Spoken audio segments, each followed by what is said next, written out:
কিছুদিন আগে তোমরা ক্লাস 3 বইয়ের মধ্যে তোমাদের দেবদেবীর ছবি দিলাম।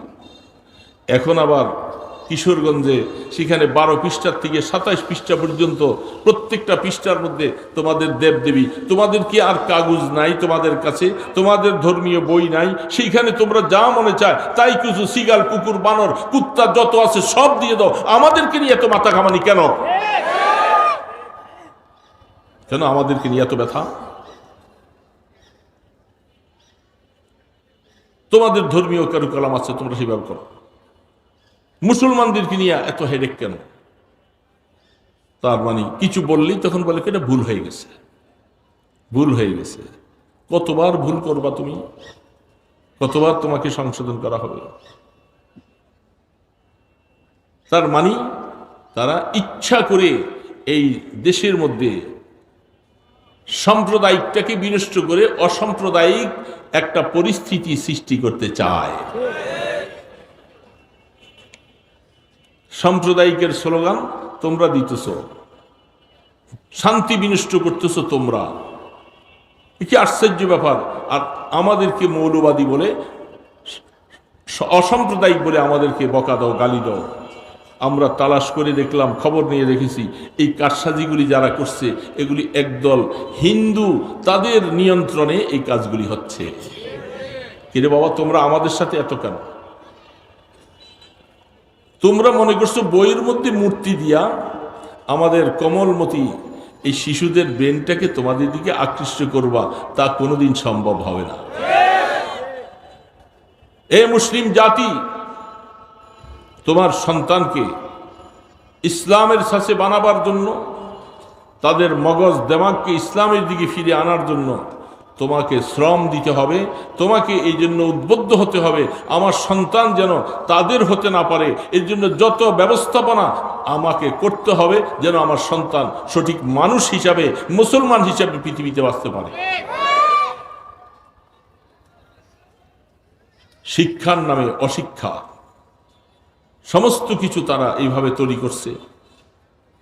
লেখাপড়ার পরিবেশ তো নাই। সেই অবস্থায় বড় কঠিন কঠিন অবস্থা। আমরা আমাদের সন্তানগুলার সম্পর্কে আমরা একটু সচেষ্ট। তারা আমাদের সমস্ত বই পুস্তকগুলি পরিবর্তন করতে শুরু করেছে। যেই জামানায় আগে বিভিন্ন নবীদের ঘটনা ছিল, খলিফাদের ঘটনা ছিল, ইসলামের বিভিন্ন রকমের কথা ছিল, সেগুলি সব তারা উঠিয়ে দিচ্ছে আস্তে আস্তে। আসলে এক একটা জিনিসের শেষ আছে, সব কিছুর কি আছে? একটা শেষ আছে। আল্লাহু আকবার। আমরা অনেক সময় বলতে গিয়ে নিজকে অনেক সময় সাবধান করে রাখি, অনেক সময় বলতে চাই না। তবে আমাদের মনের ব্যথাটা তো আমার আল্লাহ বুঝেন। দুনিয়ার কেউ মানুষ না বুঝলেও মুসলমানদের যে মনের ব্যথা, এটা আমার আল্লাহ বুঝতেছেন। বাক শক্তি খুলে বলতে পারতেছে না, জুলুম নির্যাতনের ভয়ে খামাখা জুলুম করবে, খামাখা অত্যাচার করবে এই অবস্থায়। তবে মনে রাখো, দিলের ধোঁয়া কেউ থামাইয়া রাখতে পারে না। সমস্ত মুসলিম জাতি যখন তাদের এইভাবে করে একটু একটু করে তাদের অস্তিত্বের মধ্যে যখন আঘাত হানা শুরু হবে, আর আল্লাহ সুবহানাহু ওয়া তাআলার কাছে সকলে মিলে যদি বদদোয়ার ধোঁয়াটা যদি শুরু করে হয়, তখন আর কেউ মসনদ থাকতে পারবে না। মুসলমানদের এই ধোঁয়া কিন্তু অনেক বড়। এই জন্য আল্লাহ সুবহানাহু ওয়া তাআলা সময়ের উপযোগী হিসাবে যখন যেরকম পরিস্থিতি মোকাবেলা করা দরকার, সেই অনুযায়ী নিজেদেরকে শক্তি সঞ্চয় করাও লাগবে। যখন যেরকম পরিস্থিতি, সেই অনুযায়ী আমাদের শক্তি বানাতে হবে। ঠিক না? বানাতে হবে না? বিশেষ করে এই জামানার যুব সমাজকে আমি অনুরোধ করে বলবো, যুব সমাজ ভাইরা, তোমাদের প্রতি ইসলামের অনেক দাবি আছে। তোমাদের এই যৌবনটা ইসলামের জন্য ব্যয় করার মতো মন মানসিকতা তৈরি হতে হবে। আল্লাহর জমিন থেকে দিন চলে যাবে, ইসলাম চলে যাবে, কোরআন মিঠে যাবে, আর তোমরা যুবকরা বসে থাকবে।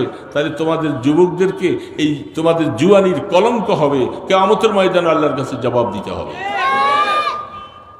এই জন্য জোয়ানরা এগিয়ে আসতে হবে।